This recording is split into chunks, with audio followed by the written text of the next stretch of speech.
Chelsea Football Club are under a massive investigation that could lead to large fines and potentially points deductions over huge financial irregularities during the Roman Abramovich era at the football club. We're going to delve into this story in as much detail as possible for you to give you the positives and the negatives from a Chelsea point of view. Of course, we want to gauge your opinions.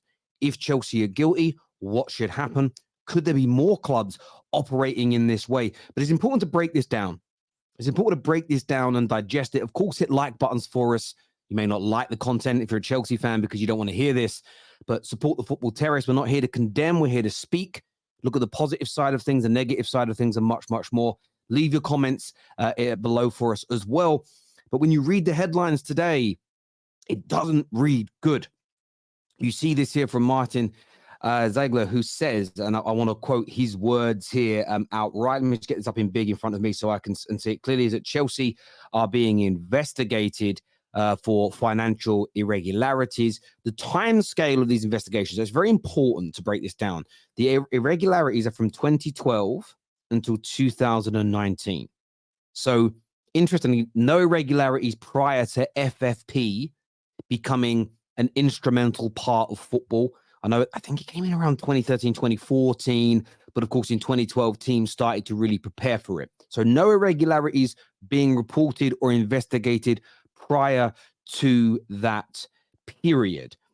In terms of the allegations themselves, Chelsea are being investigated because they're accused of paying millions of pounds into offshore companies in order to sign players and keep these transitions off of their official accounts. So what the Premier League, what UEFA, what the governing bodies, what the investigators are claiming at this stage is that Chelsea have paid for players, whether it be wages, whether it be signing on fees, bonuses. That information hasn't been revealed yet. But what it appears, or what the accusation is that Chelsea have been cooking the books by making payments from offshore accounts so that their trading accounts, which are essential for FFP, remained in a positive area so they didn't face fines, and so they were able to compete in European competition and not be sanctioned by the Premier League.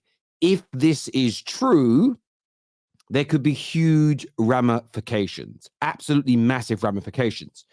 The article goes on to say the Premier League are investigating Chelsea for potential financial rule breaches during the Roman Abramovich ownership of the club. If guilty, they could be fined. And as I mentioned, huge ramifications, have points deducted.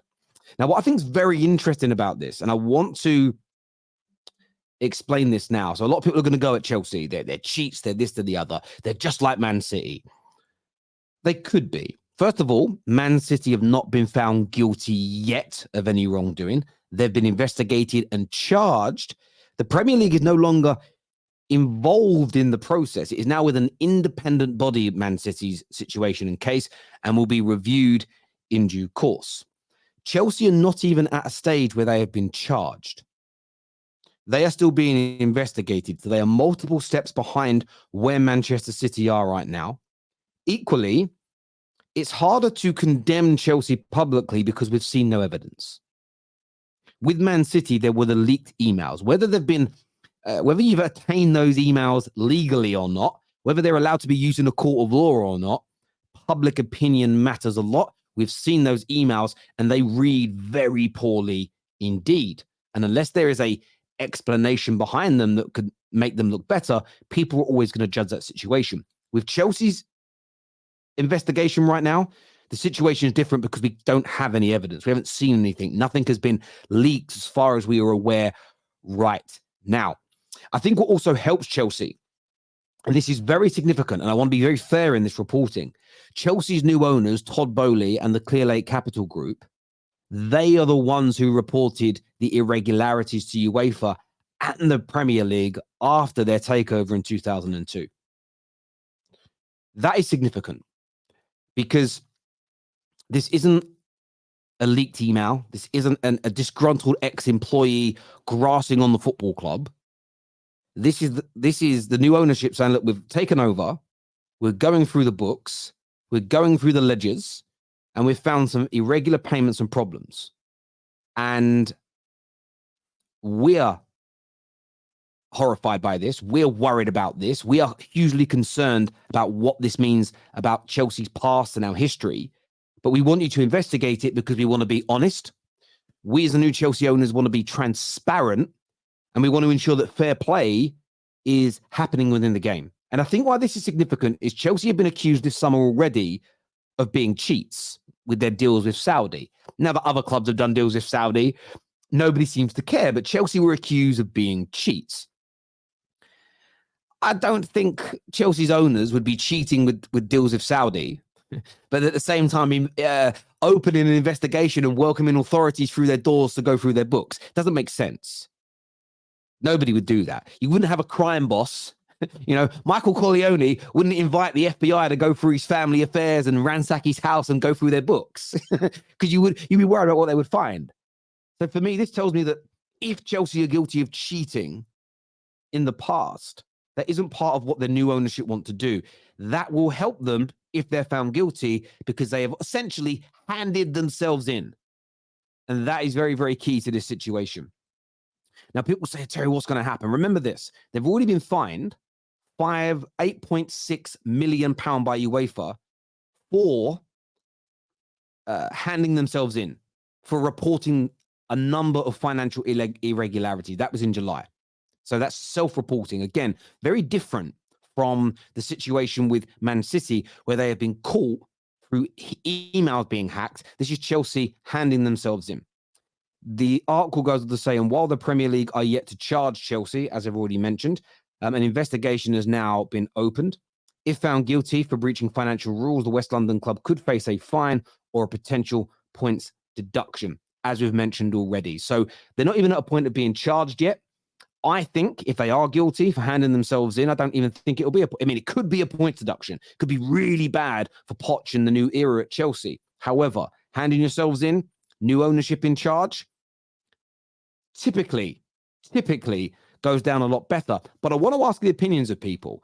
If Chelsea cheated between 2012 and 2019, if they were able to buy particular players that help them win Premier Leagues, help them win domestic trophies, help them win the Champions League. And I know they won the Champions League after that point, but of course, you build a squad prior to that. Is a points deduction and a fine enough? I want to get your opinion. I was very forthright on Man City and said if they've been cheating for this decade, I feel like titles should be stripped. And I think the same here for Chelsea, potentially. If they are guilty of cheating, and it depends on the severity of the cheating, and I said the same thing with Man City, that has to be under consideration as well, surely. Let me know your thoughts and feelings below. There's a video here from Jason Burt, who's been part of this investigation, talking. Take a little listen to this. Very interesting indeed. Again, with ownership structures of clubs nowadays, they're very sort of complex. You know, they have offshore accounting. They have money moving in and out of the country. They have different companies set up in terms of payments and the cash flow. And it's very difficult for the financial authorities and the regulators, the Premier League, to actually track this money. So obviously there was a red flag, last year when the sale went through and £100 million was lopped off. I don't know if you remember, right at the last minute, there was £100 million that was taken off the price. And I think that was a sign that something was coming down the line in terms of potential of financial liabilities for Chelsea and their new owners. And obviously, to be fair to the new owners, they have self-reported on this issue because of the... And that there is key and significant. That is very significant.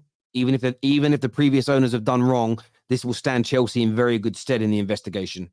Sort of the holes in the finances, which have been targeted by UEFA, have already fined Chelsea €10 million for not having incomplete accounts. So it's really complex, and I think the bottom line in terms of the club and fans and so on is what are the ramifications? Well, the most immediate ramification is probably, if they are charged, is a fine, but there is the potential for a points deduction. Now, I don't want to alarm anyone, but it is possible. That is in the remit of sanctions, that they could face a points deduction. Obviously, the likelihood is more of a fine. I think that's partly what everyone's prepared for, and also why Chelsea self-reported. But it just, again, highlights the complexity of the financial side of football now, because we're dealing with, nation states, oligarchs, billionaires, offshore accounts. And I think that's a really interesting point that goes away from just Chelsea and City. I think there needs to be an official governing body created to manage the finances of football clubs. where they can't just hide money. Just like the financial sector are governed by the financial conduct authorities, and every country has their own various governing bodies that ensure that rules are not being broken, or they do their best to. Something like that needs to be looked at. I think that what's significant here, again, Chelsea reported themselves. I've said it 3 or 4 times in this video, and I mean it. One of the reasons that City's potential punishment could be so drastic is because City, the whole way through this investigation, as far as I've read, have been uncooperative when the Premier League and when UEFA have asked to look at the irregularities that have been reported via these leaked emails, where what Chelsea are kind of doing is saying, look, we've found these problems, we've found these holes, you're open to come in and have a look, we'll provide you with whatever we want. We almost, essentially what Todd Bowley and Clearlake want to do, it appears to me, is say, look, we might have broken some rules in the past, but that's not us, we're the new owners. We want to take whatever punishment is coming our way so that we can say, yep, we did wrong, but we took our punishment, and we want to move forward and be cleaner, more integral, more reputable, and ensure that any winning, any trophies, any success we do have is born out of running the club well, being brilliant on the football pitch, with no type of financial doping, irregularities, or cheating propping you up, financial doping, as it were. We know these accusations are going to be big. We know these accusations are going to cause a lot of friction amongst fans. Chelsea, since 2003, since Roman came in, have been accused of cheating, and they must be cooking the books, and they must be lying, and they must be breaking rules. And I myself have said a few things before. One of the biggest transfers in history that blew my mind. A transfer that blew my mind more than any other in history is what I should say, was David Luiz. You bought him for a large amount of money, and he essentially flopped, and Chelsea fans didn't want him. You sold him for more money than you bought him. He went to PSG, was brilliant, and then you bought him back for less money than what you sold him for, even though he improved. Personally, never made sense to me. Just logically didn't make sense. This was in that time period that's being under investigation, so it's going to be intriguing to see what comes out. Chelsea fans, I want your opinions. I want your opinions on this. Are you worried? Are you fearful for the ramifications that could come down? Or do you feel this is a storm in a teacup? Give us your opinions below. Rivals, I want the same from you as well. Until next time, take care. Goodbye. God bless. And I'll see you all again soon. Peace.